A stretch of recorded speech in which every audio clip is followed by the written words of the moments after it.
Praise the lord. యేసుక్రీస్తు వారి పరిశుద్ధమైన నామంలో మీ అందరికీ వందనాల శుభాలు తెలియపరుస్తూ ఉన్నానండి. కీర్తనల గ్రంథం 29వ కీర్తన 11వ వచనం. యెహోవా తన ప్రజలకు బలమును అనుగ్రహించెను అని దేవుని వాక్యం సెలవిస్తుందండి. దేవుడు తన ప్రజలకి బలాన్ని ఇచ్చేటువంటి దేవుడై ఉన్నాడండి. దేవుడు ఆయన బలాన్ని ఇస్తే మనము ఎన్నటికి కూడా ఓడిపోయేటువంటి బిడలుగా ఉండం. దేవుని బలము ప్రతి ఒక్క మానవాళిని సర్వసత్యంలోకి నడిపించాలని, దేవుడు ప్రతి ఒక్క మానవాళికి పిరికాత్మ ఇవ్వలేదు, ఆయన బలమైన పరిశుద్ధాత్మనిచ్చారు. అయితే మనం ఈ లోకంలో ఉన్నటువంటి పరిస్థితులను చూసి భయపడినా, ఈ లోకంలో ఉన్నటువంటి మనుషులను చూసి భయపడ్డా, ఈ లోకంలో ఉన్నటువంటి పలాల వాళ్ళని చూసి మనం భయపడితే మనం ఖచ్చితంగా దేవుని బలాన్ని పొందుకునేటువంటి బిడలుగా మనం ఉండమండి. మనం ఈ లోకంలో ఎవరు మనల్ని భయపెట్టినా కూడా మనం దేవునికి భయపడాలి. ఈ లోకంలో మనుషులకు కాదు, ఈ లోకంలో అధికారులకు కాదు, ఈ లోకంలో గొప్ప గొప్ప పేరుండేటువంటి వారికి కాదు. మనం ఎప్పుడైతే దేవుడికి లోబడి మనల్ని మనం తగ్గించుకొని దేవుడికి ప్రార్థన చేస్తూ ఉంటామో, దేవుడు మనల్ని ఒక పై పొజిషన్ కి తీసుకుని వెళ్ళేటువంటి దేవుడై ఉన్నాడండి. బైబిల్ గ్రంథంలో అనేక మందిని చూసుకున్నప్పుడు దేవుణ్ణి మొదట దూషించారు, ఆయన ఇబ్బంది పెట్టారు. అయితే చివరికి వచ్చేసరికి నిజమైన దేవుడు వాళ్ళు ఎప్పుడైతే తెలుసుకున్నారో దేవుడికి శిష్యులుగా మారిపోయారండి. మన జీవితాల్లో కూడా మనం దేవుని దూషిస్తున్నామా?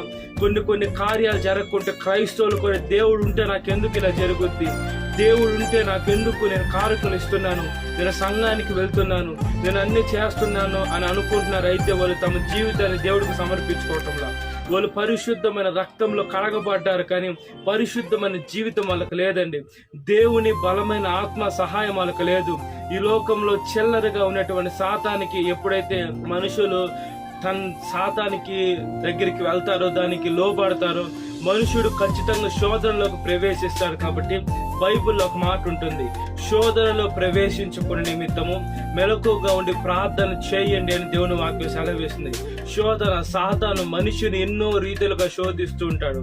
ఆ శోధన మనిషి ఆత్మీయ జీవితంలో మనిషిని పైకి తీసుకుని వెళ్లేదానికి శోధనని జయించేవాడు భాగ్యవంతుడు అని కూడా దేవుని వాక్యం సెలవిస్తుంది. కాబట్టి మనం భాగ్యవంతులుగా అవ్వాలంటే దేవుని బలాన్ని పొందుకోవాలి.